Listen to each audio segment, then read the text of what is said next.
Bonjour à tous et bienvenue sur la chaîne PT Jab.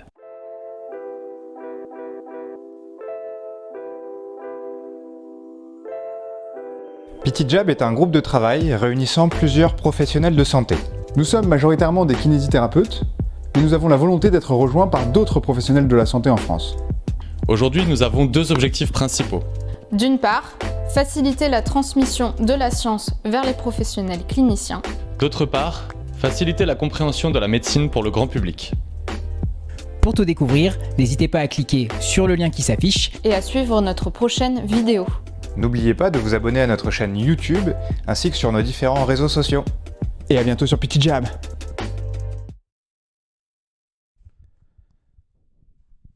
Bonsoir à tous, bonsoir à tous. J'espère que tout le monde va bien aujourd'hui, j'espère que vous êtes en forme.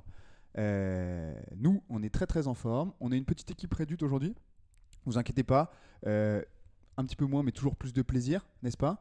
Nous accueillons aujourd'hui une nouvelle personne sur le plateau qui n'était jamais venue ici avec nous.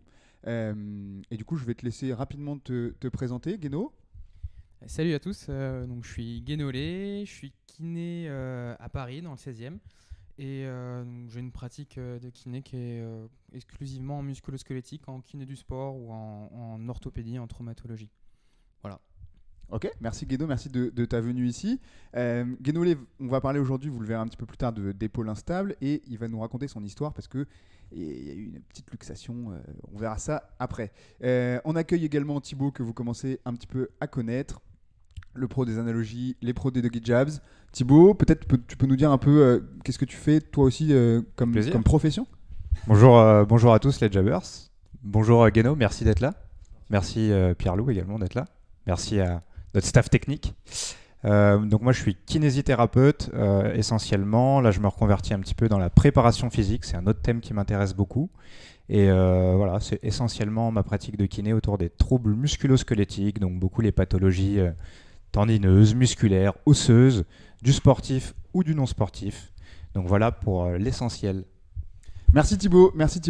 Guénolé rejoint notre équipe comme chroniqueur. Aujourd'hui, il nous parlera un petit peu de son cas, mais Guénolé sera présent sur d'autres émissions. On a du très gros invité qui va arriver sur les prochaines semaines.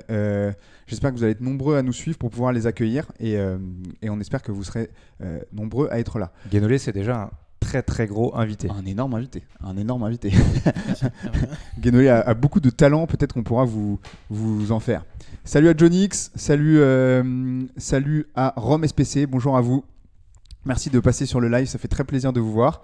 J'espère que ma maman est là aussi. Salut maman, je te fais un bisou.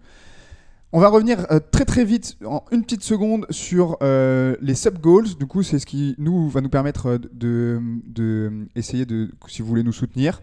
Je vous les montre rapidement, s'il te plaît, Maëva derrière. Est-ce que tu peux nous montrer les sub-goals? C'est des objectifs qu'on se fixe et qu'on va essayer de vous proposer, vous, des belles choses. Si vous pouvez du coup nous aider à soutenir. Bien évidemment, vous pouvez continuer à regarder tout le contenu de manière complètement gratuite. Merci pour les sub-goals. On va continuer. Bonjour à Julie, bonjour aux deux Julie, bonjour à Antoine, bonjour à tous sur le chat, ça fait plaisir de vous voir. Antoine, félicitations pour toutes tes petites vidéos qui commencent à percer un peu sur Instagram. Beaucoup de questions, beaucoup de gens qui se demandent un peu comment... Mais qui est cet Antoine? Qui est cet Antoine? Donc bravo à toi, continue sur ça. Alors, du coup, je parlais un petit peu aujourd'hui, la présentation du thème, on va parler donc d'épaule instable, de luxation, et on va pour ça se servir en fait d'un cas clinique qui va nous suivre tout le long de cette émission-là. Et ce cas clinique, c'est le cas de Guénolé. Et du coup, on arrive sur la Jabber Story. Jingle, s'il vous plaît. Et on va commencer, du coup, Guénolé, je vais te laisser raconter très rapidement un peu ce qui s'est passé en fait. Alors donc la Jabber Story, c'est ma story un petit peu. C'est l'histoire de mon épaule, donc un petit peu romancée, mais très légèrement. Donc en fait c'est une histoire d'un très beau printemps, un très beau jour ensoleillé où j'ai décidé avec mes collègues et très chers copains de Physiosport Levallois d'aller faire un volley. Bonne idée. Exactement, donc les bleus contre les jaunes. Sauf que malheureusement... Qui est-ce qui a gagné ? Là l'histoire ne le dit pas.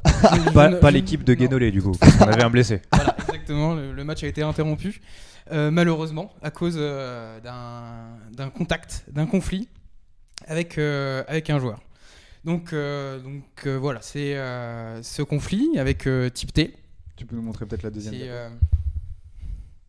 Voilà, donc type T qui on le voit est très très très solide, donc le conflit a été d'une très haute intensité et il m'a propulsé en arrière et j'ai dû me rattraper donc avec la main comme on voit un petit peu sur la photo, en arrière et sur le côté. Donc là tout de suite j'ai senti qu'il y avait quelque chose qui clochait, hein. J'ai senti comme si mon épaule se déboîtait, un petit cloc, et j'ai senti tout de suite mon bras tout mou avec une énorme douleur. Est-ce que Thibaut, t'es tout mou aussi comme le monsieur qu'on a vu à l'écran ou pas? Mais c'est moi le monsieur à l'écran. C'était moi l'année dernière, le printemps Tout à dernier, fait. quand je faisais un peu plus de gonflettes. C'est à cause de toi qu'il y a eu cette petite luxation? Oui, je l'ai poussé. Exactement. Terrible. Une petite pichenette comme ça et Et il est tombé, quoi. il est tombé. Ok. Et donc je suis tombé voilà, de cette façon et ça m'a fait très mal. Donc je savais pas trop comment réagir à ce moment-là. Heureusement que mes collègues ont eu le bon réflexe de me dire écoute Guénolé, là ton épaule, il y a quelque chose qui cloche. Peut-être falloir aller consulter ou falloir faire quelque chose, aller aux urgences. Et donc voilà, je suis allé aux urgences et ils m'ont dit à ce moment-là que j'avais vraisemblablement une luxation d'épaule. Et, Une luxation. Et une luxation d'épaule. C'était luxé donc. Et c'était donc luxé, comme il m'a dit, disloqué. Et, Dislocation. Disloqué, ça fait très mal, hein. Ça fait très très très mal. Et donc voilà, peut-être que...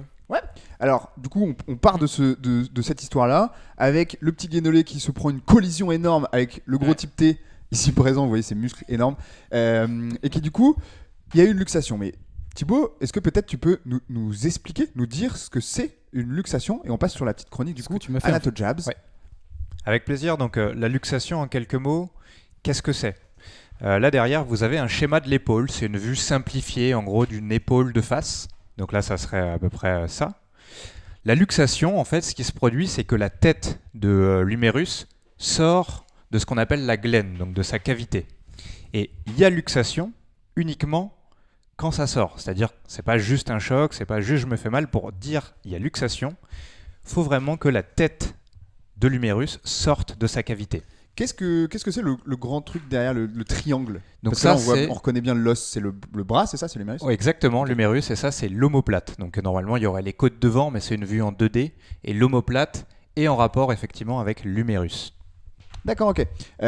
Donc la luxation, c'est quand, en gros, le bras, la tête du bras va sortir Exactement. de sa cavité où elle est normalement maintenue. La plupart du temps vers l'avant. Ok, ça peut arriver dans d'autres directions? Dans d'autres directions, ça peut arriver vers le bas, vers l'arrière, mais bon, majoritairement, ça sort vers l'avant, à peu près dans 95% des cas. Ok, j'ai une autre petite question. Est-ce que du coup les luxations, c'est quelque chose qui arrive que sur des traumatismes ou ça peut arriver dans d'autres situations? Peut-être un de vous deux peut répondre à ça. Il y a les luxations, la plupart des cas, c'est quand même sur un traumatique. Il peut y avoir je pense des instabilités qui sont liées à des gestes répétitifs chez les lanceurs notamment, ou liées à plutôt quelque chose de génétique, quoi. On est un petit peu plus laxe, un petit peu plus un peu moins stable. Il y a des gens qui seraient hyper laxes, qui pourraient se luxer l'épaule en lançant, ou même parfois dans leur sommeil. Mais initialement, en général, le premier épisode, il y a souvent un traumatisme. Donc c'est extrêmement rare qu'on se retrouve avec des gens qui se luxent l'épaule, on va dire, pour rien, quoi, entre guillemets. En première intention, oui. Mais après, sur des gens qui finalement ne s'en occupent pas, ça peut récidiver et devenir vraiment très commun, très fréquent. Ok, du coup, on en parle un petit peu de ce mot de la récidive. Guénolé, est-ce que peut-être tu peux nous expliquer un peu qu'est-ce qui est important avec la récidive et pourquoi c'est quelque chose à quoi il faut faire attention, en fait, cette récidive-là? Comme l'a abordé un petit peu Thibaut, en fait, la première chose que je me suis dit en rentrant chez moi après avoir été traité, c'est que la dernière chose que j'ai envie, c'est que ça se reproduise une deuxième fois. Ça fait très mal. Et puis surtout, sur les enjeux, je savais à ce moment-là que si je me luxais une deuxième fois, je pouvais avoir encore plus de dégâts, et puis plus ça ira, et plus ce sera facile pour moi de me luxer. Et d'ailleurs, par la suite, c'est aussi ce qui est arrivé. Et petit à petit, je me luxais de plus en plus facilement, quoi. Même en dormant parfois à la fin. Et donc, voilà, c'est gênant. Et plus on se luxe, et plus facilement on se luxera après sur des choses assez simples et non traumatisantes. D'accord. Je remercie à Paul d'être passé, qui était un de mes anciens patients avec qui on a beaucoup travaillé sur l'épaule, qui a eu, on en parlera un petit peu après, une chirurgie et qui maintenant peut rejouer au rugby, donc j'en suis extrêmement content. Du coup, tu parlais un peu de cette récidive-là et tu disais que ça pouvait faire un peu plus de dégâts à chaque fois, c'est ça? Donc, qu'est-ce qu'on peut abîmer dans l'épaule si on récidive? Alors, on ne veut pas vous faire peur, bien évidemment. Après, on vous donnera des solutions et on essaiera de ne pas trop être dans le drame, hein, n'est-ce pas? Parce qu'il y a plein de choses à faire après. Mais juste, on veut essayer de faire comprendre un peu cet enjeu de la récidive. Et du coup, qu'est-ce qui peut être abîmé, en fait, tout simplement? Il y a plusieurs choses qui peuvent être abîmées. On va dire c'est plutôt au niveau structurel. Faut une analogie qui est pas mal. Moi, je vois l'épaule un petit peu comme une balle de golf sur un tee. C'est que une fois que la balle de golf elle est sortie une fois, elle a cassé un tout petit peu le tee. Et puis à force de sortir, le tee va être de plus en plus usé. Donc les structures vont être plus facilement, on va dire plus facilement laxes. Donc dans l'épaule, pour la structure touchée, ça peut être à la fois le labrum, donc une structure plutôt molle qui permet à l'épaule d'être bien stable. Puis il y a l'os aussi qui peut être usé au niveau tendineux parfois sur des luxations qui sont très récidivantes. Ouais. Ok, très intéressant, très intéressant. Merci du coup de nous avoir fait ce petit point sur la récidive. On en parlait, c'est quelque chose qui est assez important et à quoi il faut faire justement attention. Alors, maintenant qu'on vous a fait un petit peu peur, on va essayer de vous offrir quand même des solutions. Est-ce qu'il y a peut-être des questions? N'hésitez pas à poser des questions dans le chat. On vous répondra tout au long du live. On a un temps de questions prévu à la fin. Peut-être je rajoute quand même, on y reviendra, mais en cas de luxation, on voit souvent des gens qui disent « Attendez, moi je peux réduire cette luxation ».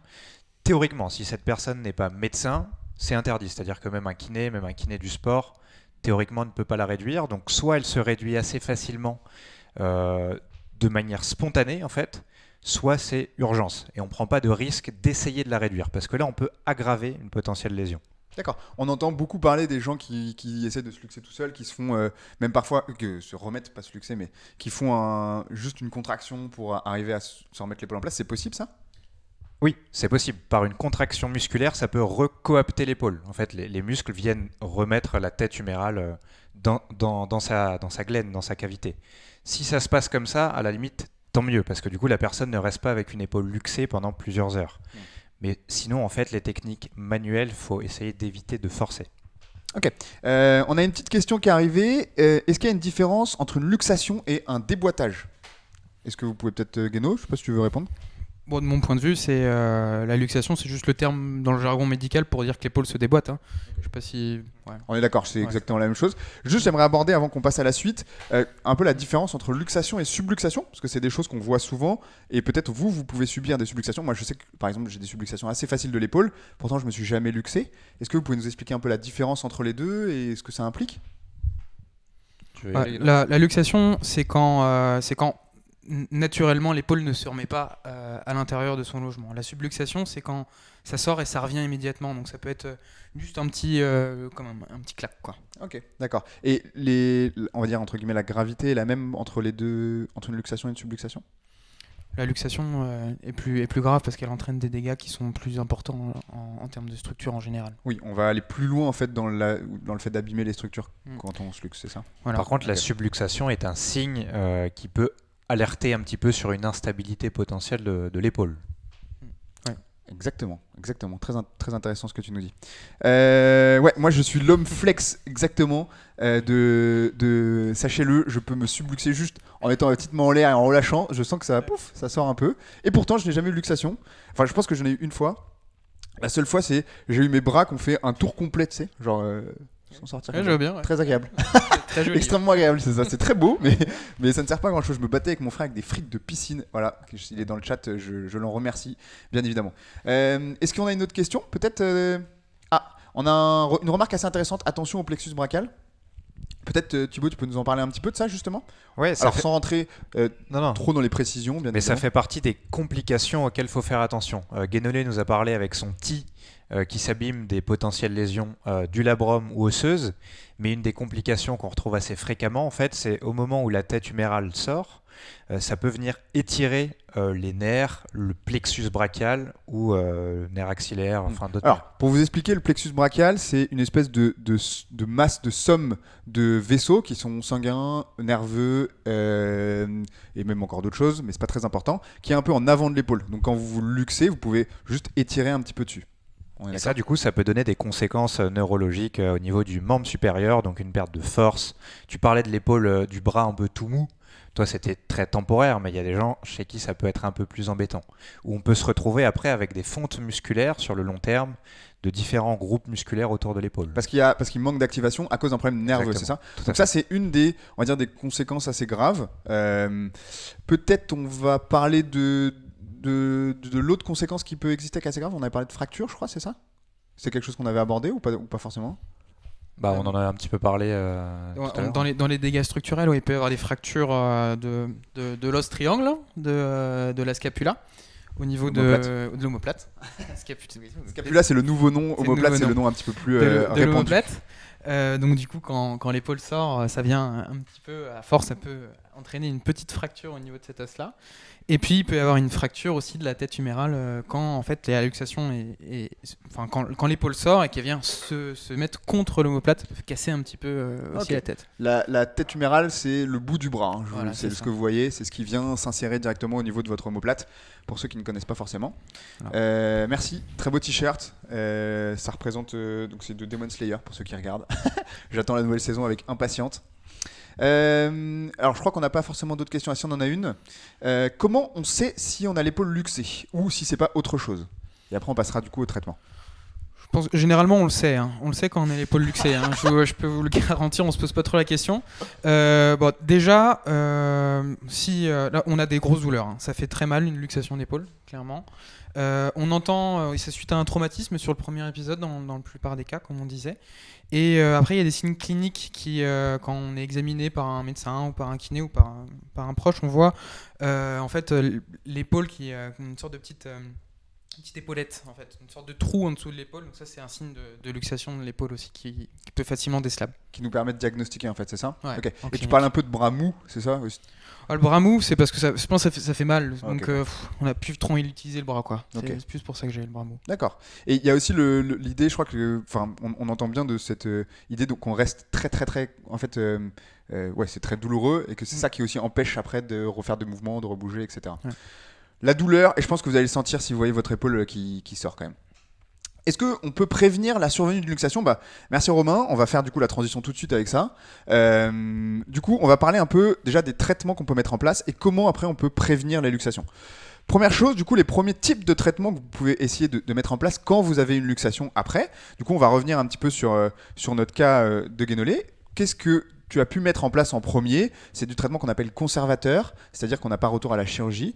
Du coup, est-ce que tu peux nous montrer un peu ce qui existe pour ça? Est-ce que tu peux nous parler un petit peu de ça? Je crois qu'il y a une petite assiette pour ça. Fait. Alors donc du coup, pour continuer un petit peu sur mon histoire, donc je suis allé aux urgences, on m'a remis l'épaule, tout allait bien, et on m'a proposé donc un traitement conservateur. Donc on m'a dit, écoute Guénolé, tu vas mettre ton bras en attelle comme sur la photo à droite, là, à gauche. Tu vas mettre ton bras dans l'attelle et tu vas garder ça pendant 3 semaines. Donc ça m'a fait du bien, parce que ça m'a permis de protéger un petit peu mon épaule, de l'immobiliser et de lui permettre aussi de réparer les potentielles lésions qu'il y avait eu et de permettre une protection optimale de ces structures-là. Et après, par la suite, on m'a dit, je suis allé consulter un kiné, et le kiné m'a dit, ok. Est-ce que tu t'es auto-consulté? Je me suis pas auto-consulté. Est-ce que tu as été consulter ton assassin? Non, surtout pas. Surtout pas. Il a pas voulu. Non, clairement. Il m'a proposé son aide, un prix de remords, mais non, je suis allé consulter un autre collègue. Juste une petite seconde. Je te remercie, Mosquito, de nous suivre, et j'espère que tu vas rester master encore très longtemps. Et donc du coup, ce kiné là, il m'a dit il va falloir bouger un petit peu plus et retrouver un petit peu du mouvement. Donc oui, parce qu'au bout de 3 semaines dans mon attelle, là, je bougeais plus trop. Donc on a commencé petit à petit à faire de plus en plus de mouvements, d'abord en l'air, sur le côté, et de renforcer la coiffe des rotateurs pour permettre une bonne stabilité de mon épaule. Et petit à petit, j'allais de plus en plus fort dans des renforcements, en allant dans des positions de plus en plus difficiles. Surtout celle-là. Je peux pas faire avec la main droite, mais avec la main gauche ça marche. Et voilà, donc ça c'était la position la plus difficile pour moi en fin de rééducation. Et puis à la fin tout allait bien, hein. Je me sentais bien, j'avais plus de douleur, tout roulait quoi. C'était assez à l'aise dessus, c'est ça? Genre, Ouais. tu te sentais de reprendre du sport ou des choses comme ça? Je me sentais super bien. Fonctionnellement, j'ai repris du sport. J'ai refait du squash, j'ai refait des mouvements de lancer. Ouvrir des bouteilles de rouge. Ça aussi, mais ça m'a jamais trop posé de soucis. et donc, j'ai repris tous les sports fonctionnellement, j'étais bien. Et Guénolé, il faut savoir, c'est un druide en je suis- même temps. C'est un kiné, mais c'est aussi un druide. voilà, je suis double casquette. et donc voilà, donc tout allait bien jusqu'au jour où il y a eu la récidive. La fameuse. La fameuse récidive, un peu fatigué, fin de match, un service un petit peu agressif sur voilà, et mon épaule En est tennis, ressortie au squash, ouais. Ok. Et donc je me suis fait mal. Mais en fait, c'est assez fréquent. Il y a une personne sur deux qui peuvent se luxer après un traitement conservateur, même bien mené. Donc C'est à peu près une personne sur deux? À peu près une personne sur deux. Ouais. Ok, et du coup, en fait, on estime que en fait, en gros, que la rééducation n'est pas quelque chose qui va impacter sur la récidive ou pas? C'est ça la question que je vais C'est te poser. une bonne question. En fait, la rééducation va impacter sur la douleur, va impacter sur la fonction de l'épaule, aussi sur le retour aux activités fonctionnelles et sportives. Après, sur la récidive, j'ai pas vraiment de réponse. En vrai, je sais pas si Thibaut, toi, t'as quelque Les chose à données apporter. sont pas claires là-dessus. Hein, Exactement, on sait pas c'est- vraiment. Voilà, il y a beaucoup de recherches qui est fait forcément sur la stabilité d'épaule. On ne sait pas trop actuellement dire à quel point la rééducation peut prévenir une récidive en fait. C'est ça, on n'est pas exactement sûr. Ok, du coup, traitement... Une des pistes, pardon, je te coupe, Vas-y, mais une des dis-moi. pistes, c'est que dans les personnes qui récidivent, en fait, beaucoup ont une lésion structurelle qui fait que de toute façon, rééducation ou pas rééducation, ils vont récidiver. Ok, d'accord. L'âge aussi joue beaucoup. Plus on est jeune et plus notre taux de récidive augmente. C'est-à-dire que si on se fait une luxation à l'âge de 14-15 ans, on a plus de chances de se faire De se faire une tester. deuxième Est-ce que ça, luxation. c'est pas quelque chose qui est plutôt donc, comportemental, à ton avis? Et c'est possible. C'est possible que quand on bouge plus, On a plus de risques, on a plus forcément. de risques, ouais. Ok. Je voulais savoir, du coup, en régie, est-ce que tu peux nous dire combien on a de subs, d'abonnés? Je pense que tu dois pouvoir voir, je sais pas si tu peux. Parce qu'on nous demande dans le chat où est-ce qu'on en est au niveau des sub goals.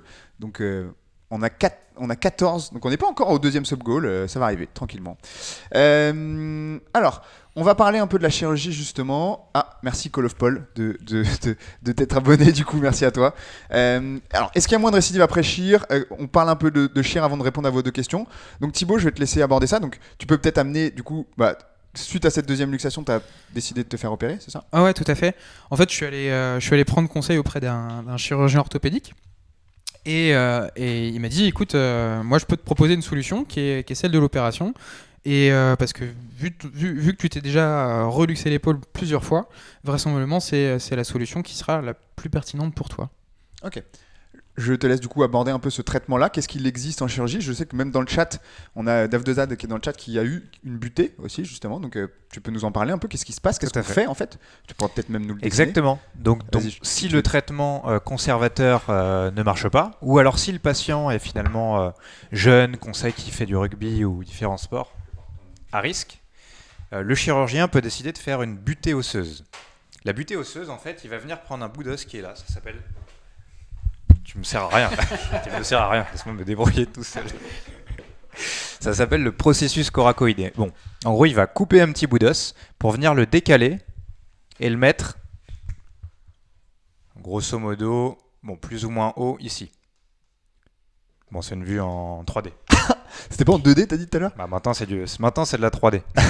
Du coup, donc, c'est la chirurgie la plus couramment utilisée. C'est ce qu'on appelle la butée osseuse. C'est une chirurgie qui est assez intéressante parce que elle permet de diminuer donc, le risque de récidive. On avait dit que c'était à peu près du 50% pour le traitement conservateur à 2% seulement pour ce traitement chirurgical. Donc, du coup, c'est très intéressant pour le sportif qui veut reprendre son sport sans se blesser. Ok. Du coup, on parlait un peu de l'indication de la chirurgie.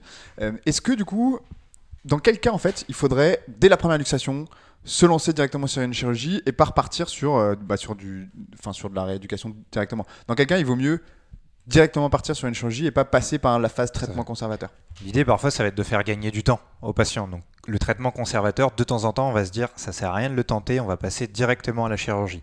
Ça c'est le cas, tu en as parlé tout à l'heure, chez les jeunes sujets où on sait que le taux de récidive il est encore plus important, ou chez les gens qui font des sports à risque. On prend souvent l'exemple du rugby. Il y a souvent des congrès autour de l'épaule du rugbyman parce que c'est un des sports où avec le plaquage, avec l'amplitude et la vitesse des mouvements, on retrouve beaucoup de luxation. C'est également le cas dans les sports de lancer à haute vélocité comme le handball Des par contres. exemple. En fait, c'est là où il y a du contre. C'est Ouais. quand tu lances et que ton épaule est contrée. et Volley, voilà, hand. Exactement. Oui, il peut y avoir ça. Ouais, du coup, en fait, je voulais rebondir là-dessus. Je sais qu'il y a pas mal d'études maintenant qui sortent et qui semblent quand même indiquer que sur un jeune de moins de 25 ans, sportif, première luxation, on oriente vers une chirurgie et qu'on n'attend même pas forcément de tenter le traitement conservateur. Je sais pas si tu es d'accord avec ça, Guéno. Je suis assez d'accord. Après, il y a toujours, faut prendre le contexte aussi. C'est que chez un sportif qui fait du sport de haut niveau et donc c'est sa profession par exemple, faut savoir qu'une fois qu'on est opéré, c'est quand même un petit moment d'arrêt. C'est 4 à 6 mois avant de reprendre le sport. Donc peut-être que tenter un traitement conservateur si on est en plein milieu de la saison, ça a du sens pour lui permettre de retourner vite au terrain. Merci Alexandre juste pour le sub. Tu m'as offert un sub, c'est génial. Je comptais m'abonner pourtant, mais je vais devoir offrir des subs à d'autres personnes. Merci beaucoup. Donc oui, en théorie, ce serait peut-être la population qui serait qu'on orienterait plus vers la chirurgie.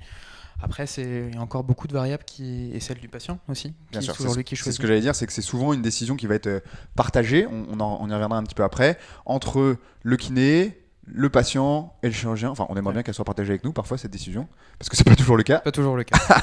Mais du coup, voilà, ça c'est sûr qu'il faut essayer d'envisager ça. Il semble que sur des gens sportifs assez jeunes qui veulent reprendre le sport au même niveau, ça semble être une bonne indication, en première indication, même peut-être avant du Mais vous faites bien de parler de prise de décision partagée, on n'en parle pas assez, mais effectivement, la prise de décision, elle ne revient pas au chirurgien. Elle ne revient pas à nous kinés non plus.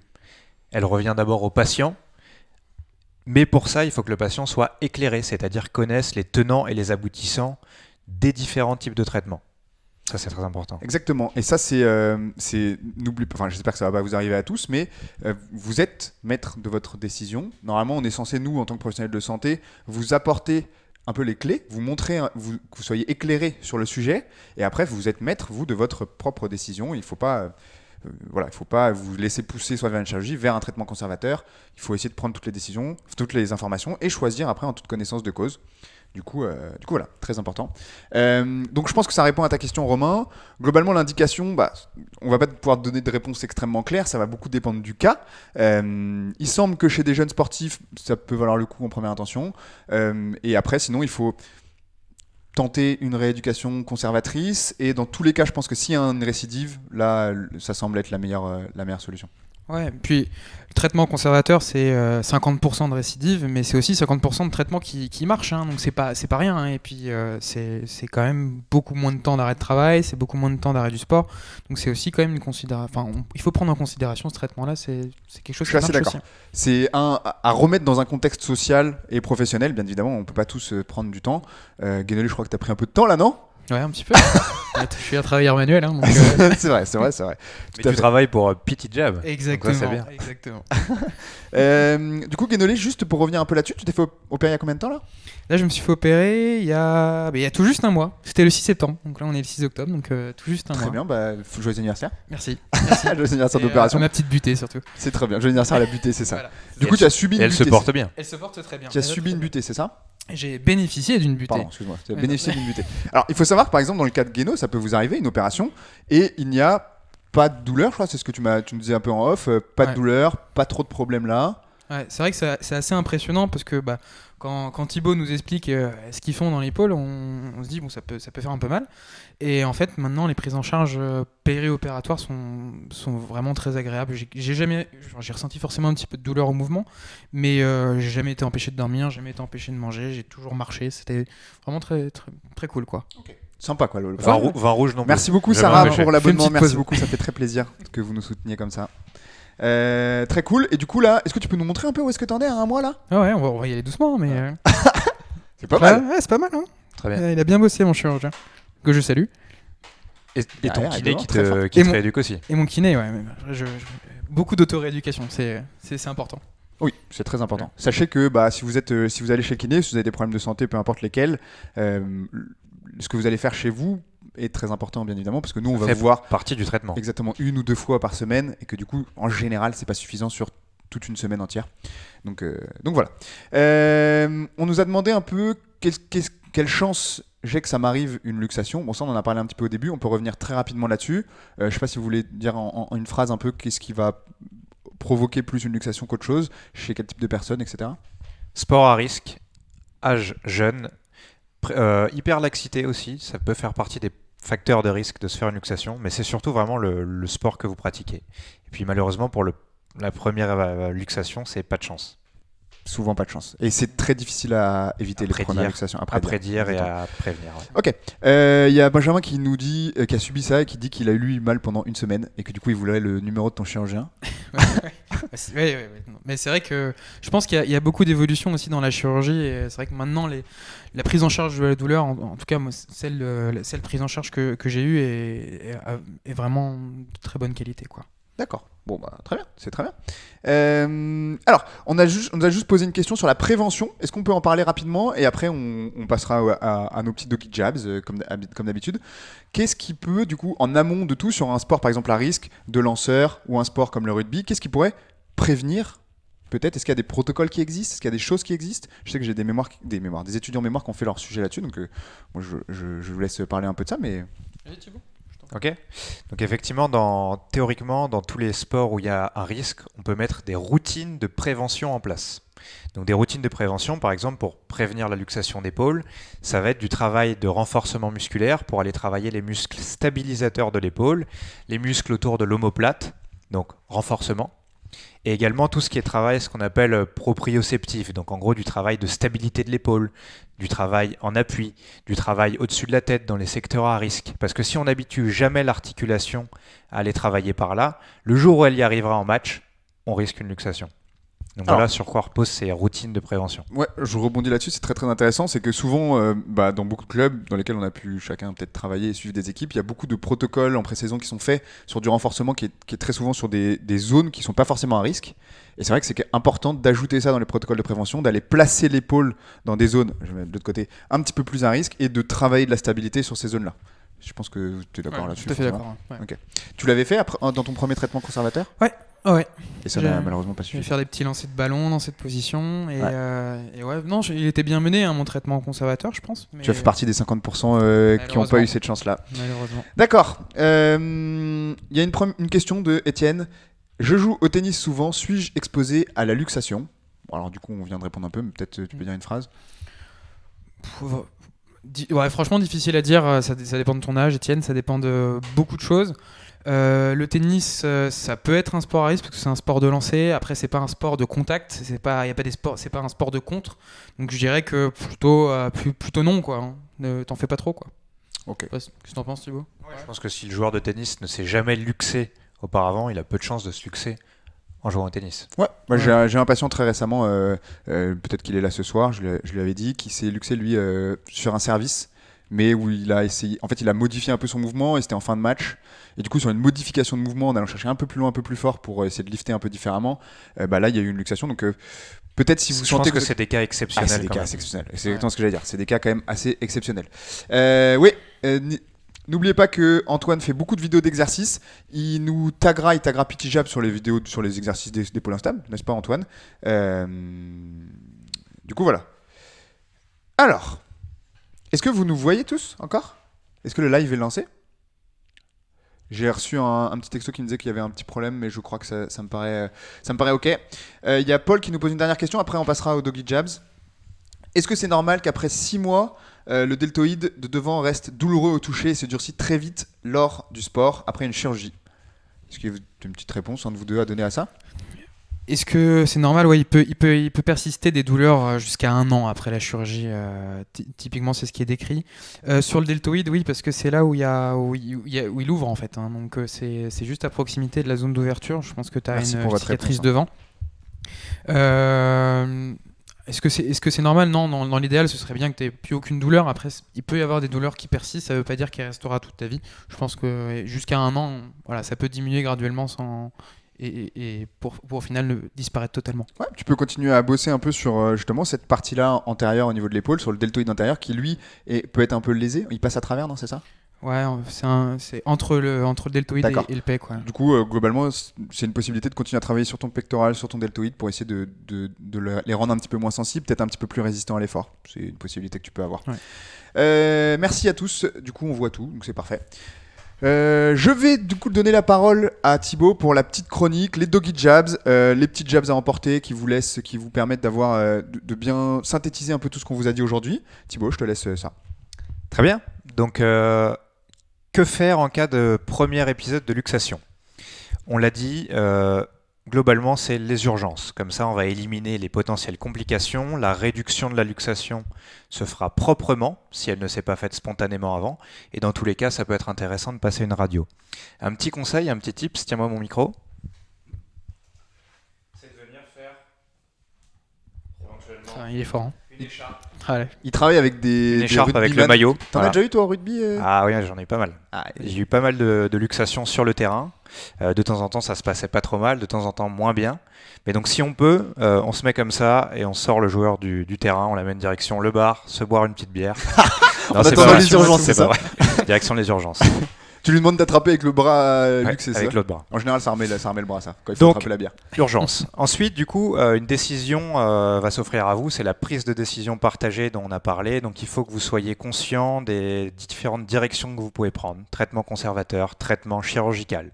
Les deux peuvent être discutés, les deux peuvent être intéressants. Dans les deux cas, il va falloir de l'implication de votre part, que ce soit sur un traitement conservateur ou que ce soit sur un traitement chirurgical.